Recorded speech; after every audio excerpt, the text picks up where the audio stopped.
I'm sorry, I'll just complete. Okay. So this is the question we are trying to answer. So the system is composed of the following. Okay. It's a gate with the two limit switches to indicate when the gate is fully open or fully closed, an electrical motor with two contactors to control the direction, a receiver for the user's remote control, a sensor to detect the presence of a vehicle in front of the gate. Again, we'll try to explain what's meant by that. We are having almost a proximity sensor. This proximity sensor identifies whether the gate is closed, as we could see, or it is vertically open. So this is the first. The second, we are having a motor right here. This motor can be instructed to close. Okay, in this case the motor will rotate in the clockwise direction, or to open. In this case the motor will move or will rotate in the anti-clockwise direction. Okay, so we're having the proximity sensors, the motor, and also we are having a sensor to identify whether there is a vehicle in the proximity or not. And finally we are having a sensor to identify whether the operator with the remote controller is using the remote controller or not. Okay, because it's possible for an operator just to override the system and instruct the gate to be opened directly. Fine. Okay, so let us return back to the paper. Okay, as we could see, these are the inputs. Okay, whether there is a vehicle detected or not, gate closed or not, gate open or not, and whether the remote controller is used or not. And the outputs here are the electrical signal to the actuator, which is either to open, okay, or for the motor to rotate anti-clock, or to close, or for which means that the motor should rotate in the clockwise. Okay, now let us go further and describe the specifications. The specifications here are listed, as we could see, as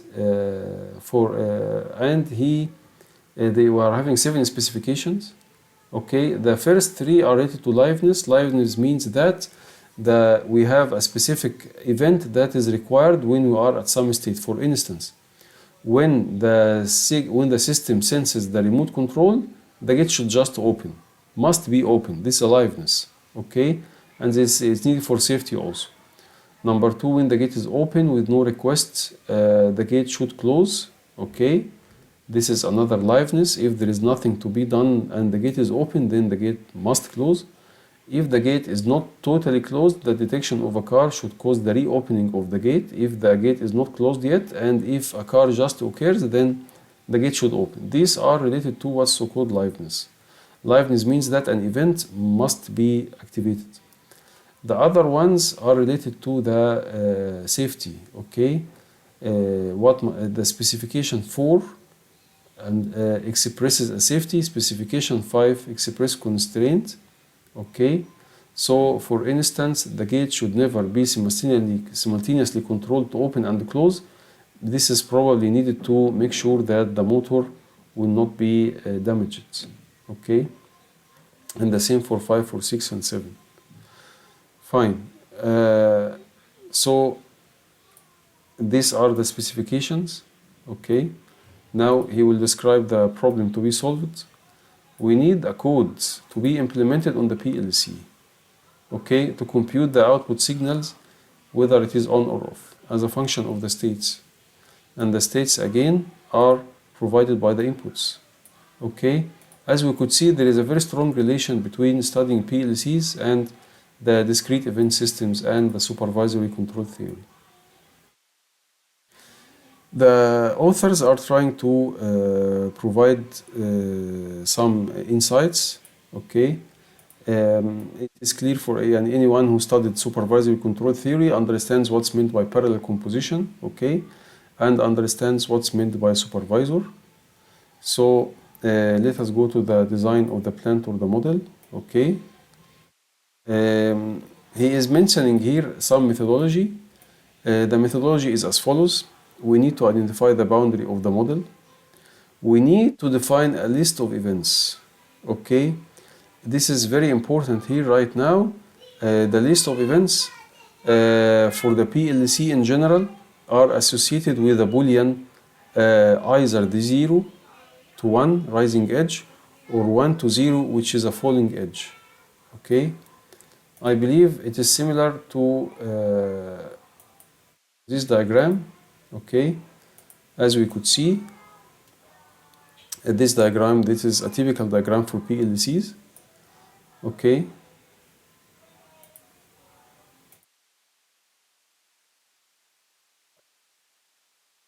so this is how we define the events. However, a very important aspect here is that the corresponding events are uncontrollable, which are the inputs. So simply the methodology here assumes that or defines that all the sensor measurements are uncontrollable events. Okay, and the actuator signals are controllable events, which of course logical and makes sense because we cannot assume that we can control directly the reading of a sensor, so it is an uncontrollable event. However, we can control the output to actuator. This is a controllable event. Okay, so this is how to define the list of events. The values of the inputs are the signal readings are uncontrollable, the values of the outputs are controllable. Okay, now we need to define the behavior of the plant.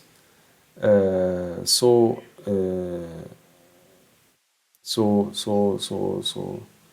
I'm just trying to skim quickly. Okay, now he is modeling the plant by 4 automata: the gate, the motor, the vehicle sensor, and the remote control. Okay, let us have a look how many plants we are having here: the motor, the remote control, and we are having also the gate. Okay, we are having what's so called the vehicle. Fine. Now it seems that this is the vehicle sensor, if I understand correctly. 1 gate, 2 motor, 3 vehicle sensor, 4 is the remote control. Okay, fine. So let us assume that we are done with these 4 plants.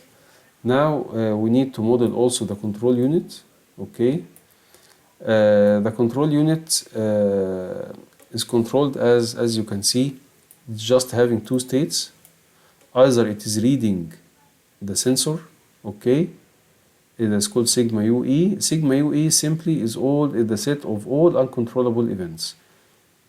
Once any of these uncontrollable events occurs, we go to the execution state. For the execution state, we stay in the execution state when we are doing any controllable action, either opening using the motor or closing using the motor. Once the PLC cycle is done, we are assuming that we are having what's so called the end event. Okay, this is crucial and is very important. Again, he is assuming that for the PLC we are having what's so called the scan cycle. Okay, and this scan cycle we are either reading data. Okay, and after finish reading we execute and then we repeat the cycle again. However, to go from the execution to reading, he is assuming that we need to issue an event or an order that is called end. Okay, so this is the model of the control unit. So now we have 5 plants. Okay, so we are having the plant and the control units. Okay, we are having what's so called inputs and outputs. Fine. So the plant was the gate, motor, remote, and the vehicle. So 4 for the controller. This is 5, 6, and 7 for the inputs and the outputs. So 1, 2, 3, 4, 5, 6, 7. Okay.